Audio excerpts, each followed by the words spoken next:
भारतीयों ने अमेरिका में ऐसा काम किया है जिसकी तारीफ राष्ट्रपति जो बाइडेन ने भी की है। जो बाइडेन बाल्टीमोर के मेयर खुद इस चीज को प्रेज कर रहे हैं, दुनिया में जितने अच्छे काम होते हैं उसमें किसी ना किसी इंडियन का हाथ या नाम जरूर शामिल होता है। अमेरिकी रियासत मैरीलैंड के शहर बाल्टीमोर में कार्गो बहरी जहाज के टकराने से फ्रांसिस स्कॉट पुल गिरने के नतीजे में लापता 6 अफराद हलाक हो गए। सबसे हैरानी की बात तो ये है कि इस जहाज पर सभी 22 क्रू मेंबर्स भारतीय थे, जिनकी बहादुरी के कारण उस पुल के ट्रैफिक को रोक दिया गया था। United States and India's friendship is the most important friendship in the world today. These are my words. I feel this deeply, not just as ambassador, but as our president has said, it's the most consequential relationship in the world as well. एक side पे अगर US में कोई ऐसा incident हुआ है तो proper उनके प्रेसिडेंट ने आके ये बोला है कि भाई इंडियंस ने हमारी जान बचाई है। उनमें और हमने सीधा सा ही फ़र्क है इंसानियत का।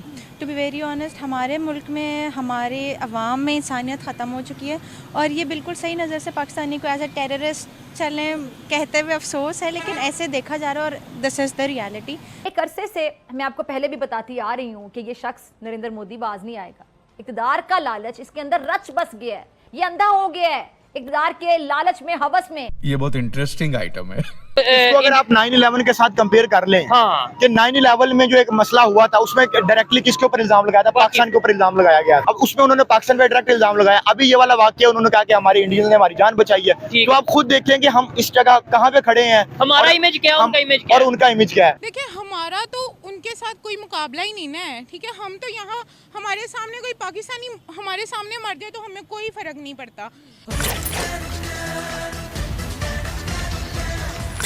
नमस्कार, जय हिंद दोस्तों जैसे कि आपने वीडियो क्लिप में देखा, आज पाकिस्तानी मीडिया भारतीयों द्वारा अमेरिकन की जान बचाने को लेकर चर्चा कर रहे हैं। दोस्तों, अमेरिका के मैरीलैंड स्थित बाल्टीमोर में एक मालवाहक जहाज के टकराने से पुल नदी में गिर गया था। हालांकि जिस वक्त यह हादसा हुआ उस समय पुल को बंद कर दिया गया था। मैरीलैंड के गवर्नर वेस मूर के अनुसार जहाज पर सवार चालक दल द्वारा पहले ही चेतावनी जारी कर दी गई थी। उन्होंने भारतीय क्रू मेंबर को हीरो बताया है। दोस्तों, खास बात यह है कि जहाज पर मौजूद चालक दल के सभी 22 सदस्य भारतीय थे, जिनकी अमेरिका में खूब तारीफें हो रही है। अमेरिका के राष्ट्रपति जो बाइडेन ने भारतीय क्रू मेंबर की सूझबूझ की तारीफ की है। अमेरिका से आई रिपोर्ट के अनुसार जहाज पर मौजूद चालक दल के सदस्यों ने हादसे से ठीक पहले मैरीलैंड अधिकारियों को चेतावनी कॉल की थी, जिसके चलते टक्कर से ठीक पहले पुल पर ट्रैफिक रोक दिया गया था। अगर ऐसा न होता तो काफी जानें चली गई होती। अमेरिका के राष्ट्रपति जो बाइडेन के अनुसार विनाशकारी टक्कर से पहले बाल्टीमोर पुल को बंद करना ऐसा कदम था जिसके परिणाम स्वरूप निसंदेह कई लोगों की जान बच गई। तो चलिए दोस्तों, इसी पर आगे पाकिस्तानी मीडिया का रिएक्शन देखते हैं।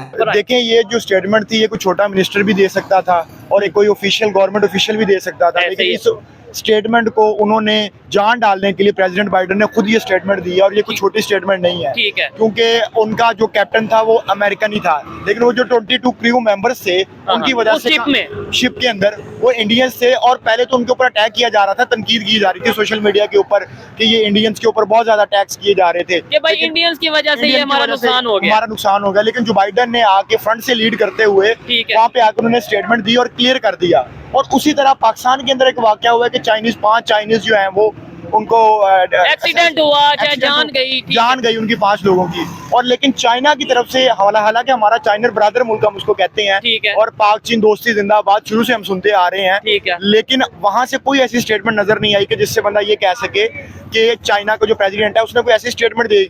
वो तो यही समझ रहे हैं कि ना पाकिस्तान की वजह से जो है वो इस तरह के मसाइल हुए। उधर से तो प्रॉपर चाइना की तरफ से ये स्टेटमेंट ऐसी हमें सुनने को मिली है। हमारे पाकिस्तान के मीडिया पे ये चल रहा है कि चाइना नाराज हुआ है इस बात पे, बकायदा उन्होंने नाराजगी का और इस तरीके से गुस्से का इजहार किया है कि, और ये भी सुनने में आ रहा है कि शायद वो अपनी सिक्योरिटी, अपने लोगों की सिक्योरिटी के लिए अपनी एजेंसी, अपनी फोर्सेज के लोग भेजेंगे यहाँ पे। और ये देखिए पाकिस्तान के लॉ एंड ऑर्डर के लिए कितनी ज्यादा ये हैरानकुन बात है कि अगर वो अपनी फोर्सेज यहाँ पे चाइनीज आर्मी यहाँ पे आ जाए। देखें कि पाकिस्तान, इसका मतलब है कि पाकिस्तान के अंदर जो लॉ एंड ऑर्डर की सिचुएशन है वो बहुत ज्यादा खराब है। और फिर इस तरह तो हम लोगों को जो बाहर की इन्वेस्टमेंट है वो तो पाकिस्तान में ऐसे नहीं आ सकती अगर हम ये देखेंगे कि सिक्योरिटी के मसाइल भी पाकिस्तान के बेहतर नहीं है।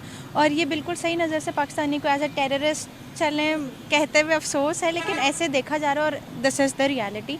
बिकॉज हमें इंसानों के लिए कोई इंसानियत नहीं है, हमें अपने लिए कोई इंसानियत है, हम अपने साथ लॉयल नहीं है तो अपने मुल्क के साथ क्या खाक होंगे।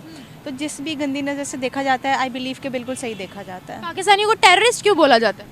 बिकॉज देखें ना कि मतलब स्टार्ट फ्रॉम छोटे से ही होता है ना।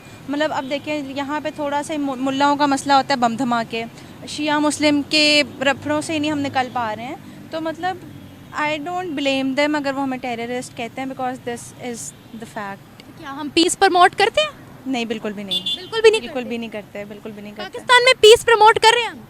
नहीं कर रहे ना। देखिए आप पैलेस्टाइन में कितना कुछ हो रहा है, कोई एक भी मुस्लिम कंट्री उनके लिए खड़ी नहीं हुई। और फिर हमें बल्कि प्रेज़ करना चाहिए उन अफ्रीकन्स को जो गए हैं, जुडिशरी में गए हैं, क्रिमिनल लॉ के अगेंस्ट खड़े हुए हैं, उन्होंने केस फाइलिंग की है और वो जीते हैं। तो हमें, और मतलब कहते हैं ना कि हम बस नाम के ही मुसलमान हैं, हम कुछ नहीं कर सकते। हमारी कितनी हेल्पफुल नेचर है ऑल ओवर द वर्ल्ड। अगर हम बात करें, क्या हम all over the world peace को प्रमोट करना चाहते हैं, लेकिन हम इम्प्लीमेंट नहीं करते। ठीक है, चाहने से कुछ नहीं होता जब तक आप प्रैक्टिकल इम्प्लीमेंटेशन नहीं करते। तो आई डोंट थिंक हम अभी किसी भी उस पे नहीं है। हमारे लिए वीज़ास पे रिस्ट्रिक्शन है, लोग हमें अच्छा समझते हैं। पाकिस्तान का नाम सुनते ही लोग थर-थर कांपते, क्या वजह है? वजह यही है कि हम लोग एक तो लालची बहुत है, हम शॉर्टकट्स ढूंढते हैं, हम कभी मेहनत या स्ट्रगल नहीं करना चाहते। तो जहाँ से हमें 2 नंबरी का रास्ता और इजी वे आउट निकलता है, तो हम वहाँ पे जाना प्रेफर करते हैं। बाहर की कंट्रीज कहती हैं पाकिस्तानी आकर हमारी सिटीज को जो है वो बैंकरप्ट कर देते हैं, इसमें क्या सच्चाई है? ऐसा ही है। मैं खुद ना अप्लाई कर रही थी अपने बाहर स्टडी अब्रॉड के लिए, तो मुझे सबसे पहले ये एक रीज़न पता चली कि आप नहीं कर सकती, क्योंकि एक तो आपकी इकोनॉमिक इंस्टेबिलिटी बहुत ज़्यादा है, दूसरा ये कि जो पाकिस्तानी स्टूडेंट्स हैं वो वहाँ जाके इतना नाम बर्बाद करते हैं, वहाँ जाते हैं, यूनिवर्सिटी में एडमिशन लिया, ड्रॉप आउट होकर कंट्री से भाग गए। मतलब इसके बाद उन बेचारों का क्या कसूर है जो मतलब सही से पढ़ना चाहते हैं और वहाँ पे अच्छी तरह से रहना चाहते हैं। वहाँ हैरेसमेंट में इन्होंने अपने नंबर लगवाए हैं या गलत कामों में, ऐसा ही है। If you talk about Indians, what would you like to say? अच्छा, इंडियंस में पर्सनली एक रिलीजन डिफरेंसेस तो चले हैं, लेकिन पर्सनल लेवल पे अगर मैं उनकी नेचर देखूँ तो दे आर वेरी हेल्पफुल। एक तो वो मुल्क और वो कौम इतनी तरक्की याफ्ता हो गई है, हम उनके बराबर कुछ भी नहीं है, तो they are very good and I really like them. मतलब वो बहुत अच्छे हैं। आपको कैसे पता वो हेल्पफुल है? मतलब अब देखें सोशल मीडिया अब जो है, मतलब दोस्त हैं आपके? दोस्त हैं, ऐसा ही है। और मतलब हमें नज़र आता है ना कि they are doing something for their country, for their people, और हम लोग कुछ भी नहीं करते। अभी उन्होंने आपकी हेल्प की? अक्सर औकात ऐसा ही होता है। मतलब बहुत सारे फॉरम्स हैं, प्लेटफॉर्म्स हैं जिसमें वी आर कनेक्टेड, तो किसी को कोई भी इशू होता है दे मतलब गेट अप और सबसे पहले वही मतलब हेल्पिंग हैंड बनते हैं, और हम अपने बंदों से तो उम्मीद रख भी नहीं सकते। ये नरेंद्र मोदी इस वक्त, और मैं तो मेरे ख्याल से इसको फ्रॉडिया अगर कह दूं तो बिल्कुल गलत नहीं होगा, दौरे हाजिर का सबसे बड़ा फ्रॉडिया है नरेंद्र मोदी। कातिल तो ये है ही, सभी जानते हैं कि किस तरह से ये कत्लेआम करवाता रहा है। ये वही शख्स है जिसने पुलवामा ड्रामे में अपनी ही फौज, अपनी सिन्हा, अपने फौजियों को मरवा दिया था इस नरेंद्र मोदी ने। उस ड्रामे का खुमियाजा इसे चाय की सूरत में 2 जहाज गवाकर मिला, लेकिन नहीं आई इसको तो अक्ल नहीं आई, आज तक नहीं आई और आइंदा भी नहीं आनी। अब दूसरी जानिब जो गुजरात का कसाई है नरेंद्र मोदी, इसकी ज़ेरे क़यादत रियासत से मुसलमानों का नामो निशान बिटाने की भरपूर कोशिशें हो रही हैं। ज़बरदस्ती लोगों से वहाँ पे जय श्री राम के नारे लगवाए जाते हैं, मुसलमानों का जीना दूभर किया हुआ है इन्होंने वहाँ पे। आज भारतीय मुसलमानों की जो अक्सरियत है, आपको पता है, अलग थलग जो कच्ची पक्की बस्तियाँ हैं वहाँ पे रिहाइश रखने पर मजबूर हो चुकी हैं।